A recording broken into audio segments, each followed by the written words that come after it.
Hey everybody, Adam Savage, and I am in the Metropolitan Museum of Art's Object Conservation Department's shop.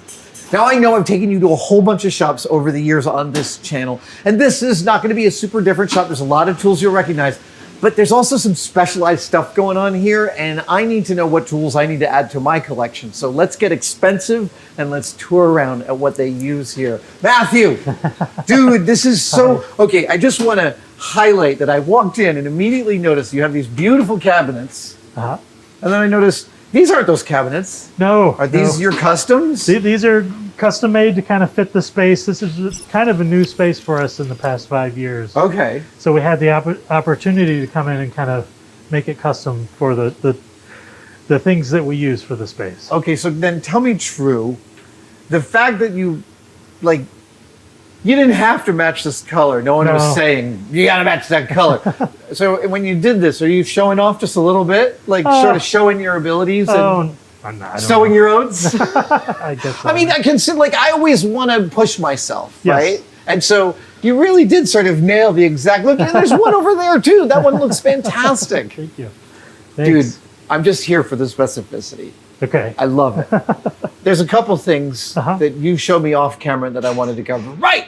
Okay, so I've got one of these. I've had one of these for years. What's going on here? So this is for sticky back sandpaper. Okay, I've seen some sticky back sandpaper, but you've got it on rolls on a dispenser. Yes. Oh my God, you're tearing it from the, oh wow. Yeah, so these come out and you can add, close them in.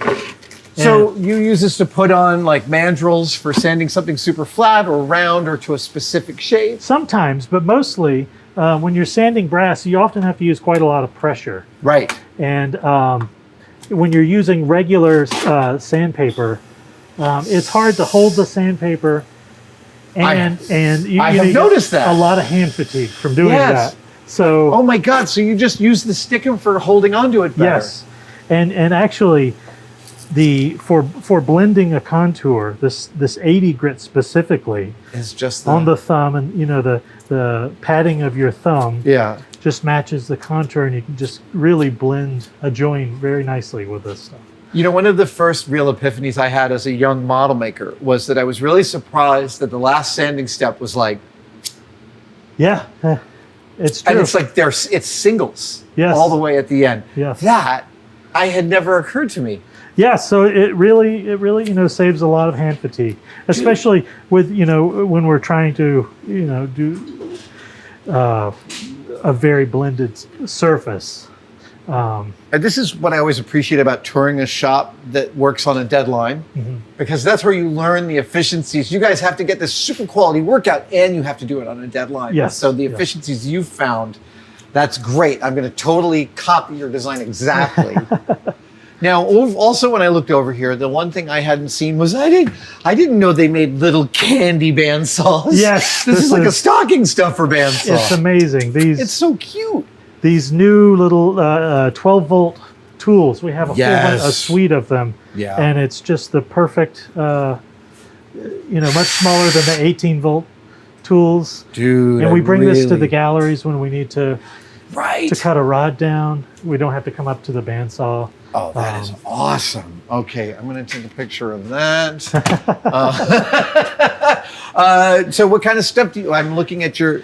Well, this is mostly this is your hardware store. Our hardware store. All of our screws are organized, all our flatheads and our round head. Everything's brass. Everything's brass. Because when you're joining, metals together, it should be similar metals. Like if you're using, we couldn't use a steel screw in brass because it could eventually strip the threads out of the brass if it's harder. But Right. And the steel can rust. Yes. And the brass only tarnishes; it doesn't rot, as it were. Right. And we have screws for screwing into the wall. Every possible version of the wall. Yes, so this is our number 6 and number 8 drawer, and then we have our 10 to 14. 12. All right. I'm sorry, I wanted to see anchors. Yes. Anchors. Is there anything? Ooh. These are called raw plugs, and this is kind of the old style. This is the old style. Yes. Is that an aluminum plug in the middle of a rope or something? It might even be lead, I think. I'm not positive, but all right. But it might be. These are kind of holdovers from the old days. From the old days. Yes. Like the old days of the museum. The old days of the museum, yeah. But still somebody makes these. I think so, yes. That's great. Large brass pipes and yes, rods? so this is our overflow of, so this is a huge... yeah, that's a lightsaber. You remember for the mannequin, the larger discs. That's what they came off of. Came off of this bar right here. Dude, I keep my stock in drawers. Yeah, drawers are my the small best. stock. Drawers are actually in my kitchen. All my pots and pans are in drawers. Oh, it's very strange, but it really works. This is awesome. I love this drawer. Do you guys have stuff? Do you send stuff out to be like water cut when it's large and you have to do many of something? It's happened a couple times, but not often. Most of the time, you're just making it. We're just making it. Usually, we don't have enough time for that kind of to send it out. Oh, sure. So these are some forming stakes and dollies for body work. We use those hammering metal and shaping metal. Slapper. Ooh. Oh, thank you, sir. And this is a draw plate. Yes. So if you want to make wires smaller, a larger wire smaller, you just... Well, and that brings up the rolling mill behind us. Yes. Oh, these are great little stakes. Yeah. Look at that. What? Oh my gosh, this is such a cool set. Wow, those are lovely. And so they go into this, and then this can go into the Hardy and the oh, so handle. They live. Oh my God, that's really cool. Yeah. That you can extend it up and it can. Oh, very neat. Oh yeah. Oh, you're tap and die. I can never keep track of all the tap and die I need. No, it's just a big freaking mess. Oh yeah, clamps. Yeah. Oh, do you have a strap clamp for the canvas? No, I'm not sure where that came from. I think that's, yeah, I don't know what that is. Oh, I just love going through empty. Yeah, wait, no, that's so that's a little bending tool. I don't know if you remember it's like that. a tiny little Hausfeld bender. That plier that I showed you in the other room. Yeah, that shapes. Oh, this does the same thing. And so it's specifically for curves, like really highly specific curves. And then this, you can change them out and use a, let's see where the V block is. Ah. You so can do different match pairs. Wow. So that would go in and give you a nice 60 degree. Hold on, I have to take a picture of that. Can we talk about the rolling mill? Sure, yes. Because I've always really loved these tools, but I have never had one in my cave. I mean, I have a 3-roll roller for making long curves. Right. But it's not good for any kind of fine work. Right. And it doesn't have any of these. So talk to me about the various things this can do. So the first thing it can do is you can put a piece of flat stock in. You have first thing is you have to anneal the brass. So heat soften it. To soften it so that it can go through the mill without cracking. Right. So this top one is just a flat mill, and it will flatten it out and make things thinner. So like a flat stock, you can make it a little bit thinner, or you can take a round stock and put it through and kind of have like a flat stock with rounded edges, which is sometimes a nice neat shape to have. Right. And so if you have like if you have a piece you're replicating and it's like 0.041 inches and you've got 060, you can bring it down those 19th thou on this. Yes. Wow. Yes, without having to mill it or something. Yeah. Like that, which would be next to impossible. Yeah. And then what about these guys here? So these are to make a square stock. So you could take a piece of round stock, put it through and roll it, and eventually it would come out square. I hadn't the slightest idea that was possible. Yes. Or you could actually you can use it to reduce a square stock. Say you have a square stock and you want it to be a little bit narrower. You can put it through. And the thing we use it for most is these half round dies. which is nice. We buy a pre-made half round, but it's an extruded brass, Right. and the extrusion process tends to make it a little bit brittle. So you anneal it and run it through this, and that gets you the material properties? Well, no, the extruded stuff, even after you anneal it sometimes, just a few bends and it kind of wants to break. Huh. So we've been taking our round stock, which for some reason doesn't seem to have that same crystalline structure. Yeah. And we put it through, and we get a much more malleable end product. And you don't have to saw that round stock in half on the bandsaw. Yes, which we used to do in the past. Oh my and gosh! It was, with the saw marks and getting it straight and then sanding it out, it was a nightmare. So absolutely terrifying. This was they're very expensive, but totally worth it. Totally worth it. Speaking of expensive and totally worth it, I'm grooving on the absolutely choice tripod stand. Yes. For your anvil. This is a sexy setup. Man. It is a beautiful anvil stand. That is crazy great. And so the 3 legs, 3 legs are inherently more stable than 4, so yeah, it keeps it from wobbling. That's fabulous. And you keep a whole set of stakes somewhere? Oh yeah. Oh. Yes, I've got one of those. Oh yeah. Oh, these are great. And this is actually a nice form to hammer into. One of the conservators made this in a class. It was I believe, a wood carving class, and she didn't want it anymore and threw it in the dumpster. I'm like, oh, I know what I can use that That's for. That's really useful. Yes, so I grabbed it, and you can see, where we hammer into it. Yeah. It's like a sinking stump. What kind of wood is this? Do you know? I don't know for sure. It kind of looks like mahogany, but it's a nice and dense. Yeah. Oh man, I seriously need a hammering log for my cave. Yeah, they are very helpful. Yeah. And what is this giant? So this is I guess this would be called a hammering mandrel. So this is a ring sizer. Yes, basically a gigantic ring sizer. It has a split. This thing is ancient, so it's not perfectly round anymore, but it's close enough for us. It still gets you there. It still gets us there, yeah. So as long as the brass is very well annealed, we can hammer on here and get things perfectly round. And if we need a round piece, we can use, I guess this is like you were mentioning, this is a slip roll. Yes, like a 3-roll bender. Right. Yeah. So these were formed in there. It's not very heavy duty, but for what we do, it helps out every once in a while. You'll mostly use this behind the scenes, and what you're building with this is behind the scenes anyway. Right. Oh, is this also a stake? Yes. What? Yes. Whoa.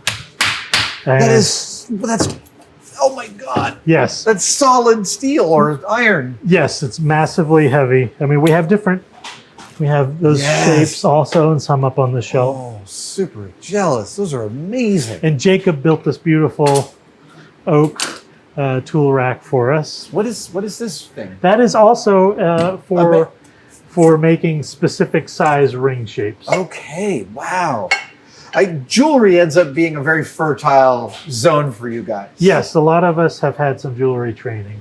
And the tools and the specific and specialized equipment for jewelry making. Yes, definitely. Like the ring mills. Oh, yes. Yeah. We also, a lot of the tools I order are from Rio Grande, which I don't know if you know. I don't know them. It sounds expensive. Major jewelry smithing tool supplier. Rio Grande. All right. Rio Grande. I'm gonna look them up after this as well. This wouldn't be worth it if it wasn't an expensive trip. Yes. And speaking of the 12-volt tools, I didn't know Milwaukee made a finger sander.